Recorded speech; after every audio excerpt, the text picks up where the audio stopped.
আজ আমি ডিনারে বানিয়েছিলাম খাসির চর্বি দিয়ে ঘুগনি আর লুচি।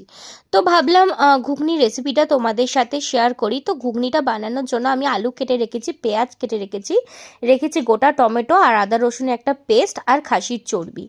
তো তেল গরম হয়ে গেলে কড়াইতে পেঁয়াজটা ভেজে নেব, তারপর টমেটো দিয়ে একটুখানি কষিয়ে নেব, আদা রসুনের পেস্টটা ওর মধ্যে দিয়ে কষিয়ে নেব, তারপর কেটে রাখা আলুগুলো ওটার মধ্যেই দিয়ে ভালো করে নাড়িয়ে চাড়িয়ে কিছুক্ষণ কষিয়ে নেব।